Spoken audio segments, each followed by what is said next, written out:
Diabetes के मरीज का अक्सर ये सोचना होता है कि अगर उसे चावल खाने हैं, अगर वो डायबिटिक है, तो कुछ स्पेसिफिक प्रोसेस से चावल के अंदर स्टार्च की मात्रा को घटाया जा सकता है, जिससे उसके ब्लड शुगर में स्पाइक नहीं आएगा और वो राइस को एंजॉय कर सकता है। तो इसकी क्या हकीकत है वो हम जानेंगे, पर ध्यान रहे आज मैं रेजिस्टेंस स्टार्च के बारे में चर्चा नहीं कर रहा हूं, उसका मैं वीडियो अलग बनाऊंगा।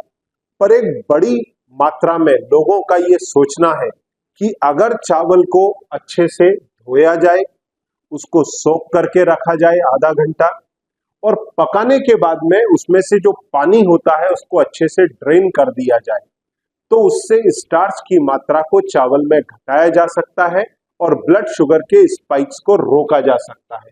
देखिए यहां पर चावल को अच्छे से धोया, आधे घंटे के लिए उसको सोक करके रखा, उसके बाद में उसको बहुत सारे पानी के साथ में हमने पका करके लिया और आखिरी में इस एक्स्ट्रा पानी को हमने ड्रेन कर दिया। तो इसका चावल के स्टार्च के ऊपर क्या इंपैक्ट पड़ेगा ये हम सिस्टमैटिक तरीके से देखेंगे। और यहां सामने देखिए मैं एक छोटा सा वीडियो दिखा रहा हूं। देखिए सामने वीडियो के अंदर ये सज्जन ने राइस लिए, राइस को पहले अच्छे से इन्होंने धोया। अब धोने के बाद में इन्होंने इसको कुछ देर आधा घंटा सोक करने रख दिया। अब सोक करने के बाद में जब पका रहे थे तब इन्होंने थोड़ा उसमें नमक डाला, थोड़ा उसके अंदर ऑयल डाला, जिससे दाने सारे अलग अलग रहे। इसके बाद में ढेर सारे पानी के साथ में पकाया। पकाने के बाद में देखिए छन्नी में डाल करके अच्छे से इसको ड्रेन कर लिया जब पक गया राइस अच्छी तरह से। तो ड्रेन करने के बाद में ये मानना है कई सारे लोगों का कि इससे चावल के स्टार्च की मात्रा को काफी हद तक घटाया जा सकता है। पर इसकी क्या हकीकत है आइए हम समझते हैं। सबसे पहले राइस के अंदर, खास तौर से व्हाइट राइस के अंदर कंपोजिशन क्या है वो हम जानते हैं। देखिए व्हाइट राइस में कैलोरी 365 है और इसमें 80 ग्राम्स कार्ब्स है। ध्यान रहे 80 ग्राम अगर कार्ब्स है 100 में तो बचा कितना 20 ग्राम बचा और 20 ग्राम में से 10 ग्राम रिजर्व है मॉइस्चर के लिए। तो रह क्या गया, अगर 80 ग्राम इसके अंदर कार्बोहाइड्रेट है तो 10 ग्राम ही दूसरी चीजें हैं। वो दूसरी चीजें क्या है पहले वो हम देख लें। ये 10 ग्राम में 10 या 11 ग्राम के अंदर आते हैं फैट्स और प्रोटीन। तो फैट और प्रोटीन मिलाकर के 10% मॉइस्चर और 80% इसके अंदर है कार्बोहाइड्रेट, जिसमें फाइबर है मात्र 2.8 ग्राम। तो 77.6 ग्राम, 77.5 ग्राम इसके अंदर है स्टार्च। ये स्टार्च मुंह से लेकर के पेट तक ब्रेक होगा और ब्रेक होने के बाद में इससे बनेगा ग्लूकोज। जी हाँ, यही वाला ग्लूकोज जिसका मैं आपको फोटो दिखा रहा हूं, यही ग्लूकोज आप अपने ब्लड में चेक करते हैं, ब्लड ग्लूकोज ना कि ब्लड शुगर। तो ये ग्लूकोज इतना रिलीज होगा और ये ग्लूकोज आपकी ब्लड शुगर को रॉकेट कर देगा एकदम स्काई हाई। तो इसके लिए लोग क्या करते हैं, जो प्रोसेस मैंने आपको बताया वो फॉलो करते हैं और उनका ये मानना है कि ये करने से कार्बोहाइड्रेट की मात्रा, स्टार्च की मात्रा चावल में घट जाएगी। तो देखिए कैसे घटेगी। स्टार्च रिडक्शन के लिए ये एस्टिमेट है कि करीब 10 से 15% अगर हम राइस को अच्छे से ड्रेन करें, सोक करें, तो 10 से 15% तक स्टार्च में चावल के कमी लाई जा सकती है, जो एक बहुत बड़ा अमाउंट है। अब देखिए ओवरऑल अगर हम तीनों प्रोसेस करें, क्या क्या करें, पहले हम रिंजिंग करें, फिर सोकिंग करें और फिर ड्रेनिंग करें अच्छे खासे पानी के वॉल्यूम में डाल के पकाने के बाद, तो 20 से 25% राइस के स्टार्च में रिडक्शन आता है, जो एक बहुत बड़ी मात्रा है। तो इसके लिए क्या क्या स्टेप फॉलो करना पड़ेगा और ये किस किस चीज पर डिपेंड करता है, टाइप ऑफ राइस पर। जैसे अगर व्हाइट राइस है तो आप 20 से 25% अचीव कर सकते हैं कार्ब रिडक्शन या स्टार्च रिडक्शन, पर अगर ये ब्राउन राइस है तो थोड़ा अमाउंट कम होगा। फिर अगर इसका कुकिंग मेथड परफेक्ट है, मतलब अगर आपने पानी सफिशिएंट लिया है और फिर कुक किया है, तो ज्यादा स्टार्च आप अच्छे से निकाल पाएंगे। फिर आपने ड्रेनिंग उसकी परफेक्ट तरीके से की है, तो आप ये तीनों स्टेप फॉलो करने पर 20 to 25% अपने राइस का स्टार्च घटा सकते हैं आउट ऑफ 77.5। तो अगर 20% तक हमने स्टार्च घटा दिया तो ये जो 80 था ये 77.5 पे आ गया फाइबर घटने के बाद, और इसमें से अगर हमने 20% की कमी ला दी इन तीनों प्रोसेस से तो कितना रह गया, 63 ग्राम, 63% आपके चावल में कार्ब रह गया। तो ये बहुत बड़ी मात्रा में कमी आ गई। अब इसके अंदर एक ट्विस्ट है, अगर ये राइस गीला है, देखिए जब आप इसको पका लेते हैं, ये सारी हम चर्चा कर रहे हैं किसकी, सूखे चावल की। जब आप इसको पका लेते हैं तो ये करीब 22 से लेकर के 30 ग्राम तक कार्बोहाइड्रेट या स्टार्च चावल में होता है पके हुए। पर अगर उसका आपने परसेंटेज 20% कम कर दिया तो ये कितना आ जाएगा, लगभग 18 से 20 ग्राम पर 100 ग्राम पके हुए राइस। तो ये वैसे परसेंटेज काफी हाई है क्योंकि ये 63 भी काफी हाई है, परंतु अगर 20% कम हो गया तो ये बड़ा अचीवमेंट है। पर ये 20% किस में से कम हुआ, इसमें से,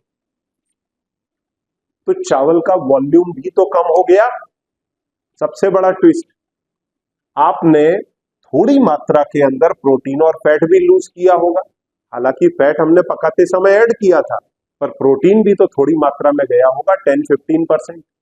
तो अगर आपने ये लूज किया 20 to 25% टोटल लूज कर दिया तो राइस का वॉल्यूम भी तो घट गया मेरे भाई। तो हकीकत क्या है, क्या वॉल्यूम भी राइस का घट जाएगा? मतलब मैं एक कटोरी अगर बिना इस प्रोसेस के चावल लूं, सपोज करो उसमें 1000 दाने आ रहे हैं, बाद में इस प्रोसेस से जाऊं और उस राइस का वॉल्यूम कम हो जाए, तो फिर एक कटोरी भरने के लिए मुझे 1000 की जगह पे 1200-1500 दाने, 1200 या 1250 दाने, वही 20% दाने एक्स्ट्रा डालने पड़े, तो बात तो वहीं आ गई। तो इसके पीछे साइंटिफिक फैक्ट क्या है वो भी हम जानेंगे, तभी तो हमको क्लैरिटी होगी कि इतनी सब मेहनत करने का हमको क्या फायदा हुआ। तो अब हम चर्चा कर रहे थे, अभी तक हमने क्या देखा, स्टार्च में आने वाली कमी। अब हम देखेंगे चावल के वॉल्यूम में आने वाली कमी। तो yes, rinsing, soaking and draining of rice can reduce volume.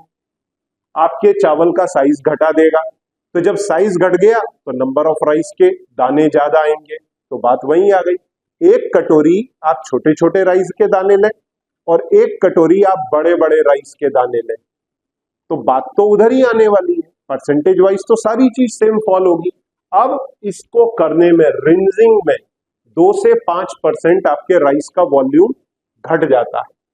वहीं पर जब आप इसकी सोकिंग करते हैं तो सोकिंग करने में इसका स्टार्च वगैरह का ब्रेकडाउन होता है 5 to 10%। जब ब्रेकडाउन होगा तो स्टार्च किस में कन्वर्ट होगा, ग्लूकोज में। वो एक नेगेटिव पॉइंट है डायबिटीज के पेशेंट के लिए। पर जब आप ड्रेनिंग वगैरह कर देते हैं तो ये जो ओवरऑल जो आपका वॉल्यूम है वो 10 to 15% घट जाता है। पर व्हाइट राइस के केस में जब आप ये तीनों step, when you combined all 3 step, rinsing, soaking, draining, the volume reduces 15 to 25%। मतलब इसका एवरेज कितना आ गया, 20%। और यही चीज ब्राउन राइस के केस में कितनी है, 10 to 20%। मतलब यहाँ एवरेज समझ लो करीब 15%। तो ये 20% स्टार्च कम हुआ था, हमने पिछले स्लाइड में देखा, और यहाँ 20% वॉल्यूम भी ड्रॉप हो गया। तो जब वॉल्यूम इतना ड्रॉप हो गया 20%, तो हमारा आउटकम क्या निकला, देखिए नेक्स्ट स्लाइड में आपको बताता हूं। ये 77.6 हमारे राइस के अंदर स्टार्च था, तीनों स्टेप हमने फॉलो किए तो ये घट करके स्टार्च कम हो गया, परंतु इसका वॉल्यूम भी श्रिंक हो गया उतना ही 20%। तो एक कटोरी में राइस वापस से जो आए उसमें स्टार्च वापस से 77% पहुंच गया। तो बेसिकली हमको फायदा क्या हुआ, 0। तो इससे बेहतर हमको फिर क्या करना चाहिए वो अब हम अगली स्लाइड के अंदर देखेंगे कि क्या इससे कोई और बेहतर तरीका है। देखिए ये स्लाइड के अंदर व्हाइट राइस की सबसे पहले चर्चा है। व्हाइट राइस के अंदर कार्बोहाइड्रेट कितना है 80.4, फाइबर 2.8 और 77.6 साढ़े 77 ग्राम इसमें है स्टार्च, जो ग्लूकोज में कन्वर्ट होके ब्लड शुगर रॉकेट करेगा। तो हमको क्या प्रीफर करना चाहिए फिर?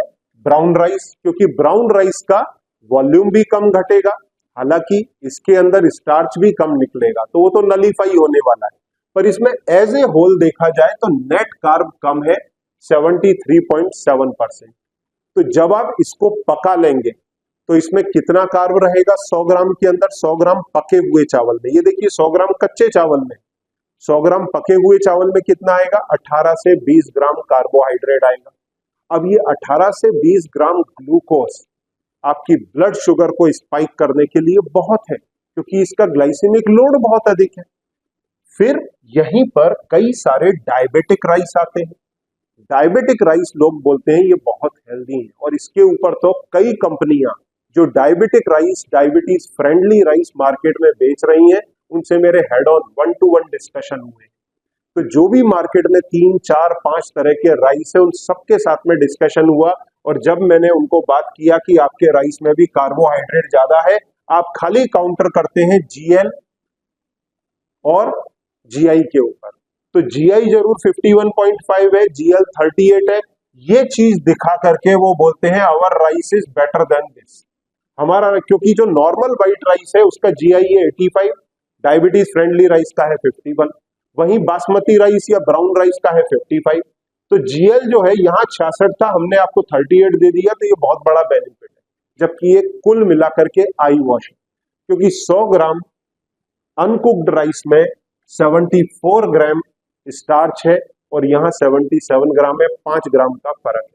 जब आप इसको पका लेंगे तो ये करीब 18, 20, 22 इतने ग्राम इसके अंदर भी आपको स्टार्च मिलेगा, जो शुगर को बढ़ाने के लिए काफी है।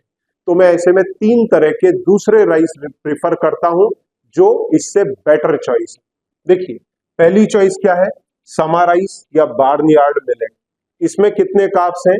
55.5, और इसका जीआई कितना है? 42, जीएल 24। तो ये राइस को अगर आप छोटी मात्रा में 30 ग्राम उसको आप पानी में सोख करके रखें, 6 घंटा अच्छे से उसको सोख होने दें, उसके बाद में उसको पका करके उसकी खिचड़ी अगर आप बना के लेते हैं तो ये आपकी शुगर को इतना स्पाइक नहीं करेगी जितना व्हाइट राइस, ब्राउन राइस या फिर डायबिटिक राइस करेंगे। इससे बेहतर ऑल्टरनेट क्या है? 2 और इससे बेहतर ऑल्टरनेट है। एक ऑल्टरनेट है कॉलीफ्लावर राइस, जो आपका गोभी होता है, कॉलीफ्लावर, उसको कद्दूकस करें, स्टीम कर लें। इसके अंदर टोटल एनर्जी कितना है? मात्र 23। ये वजन घटाने के लिए भी अच्छा है और डायबिटीज मरीज के लिए भी अच्छा है, मेरे कई पेशेंट करते हैं। और इसके अंदर जो नेट कार्ब है वो मात्र 1.8 ग्राम है। अब ये पका हुआ है, मतलब इसमें 1.8 है, और यहाँ कितना आएगा? यहाँ इन तीनों के अंदर आएगा लगभग, ये आएगा करीब समझो 20 से लेकर के 30 के बीच पके हुए में। वहीं मिलेट में कितना आएगा? 15 से 20 के बीच, और यहाँ कितना आ रहा है? 1.8, क्योंकि ये ऑलरेडी गोभी तो वैसे ही पानी के साथ में है, तो इसको तो खाली आपको स्टीम करना है। तो ये 1.8 इनसे कहीं 7 से 10 गुना कम है, तो आपकी ब्लड शुगर को स्पाइक नहीं होने देगा। और इसका जीआई मात्र 15 है और जीएल तो 1 के नीचे है, जबकि इनका देखिए 24, 38, 40, 66 जीएल इनका कितना हाई है, और यहाँ पर जीएल कितना है?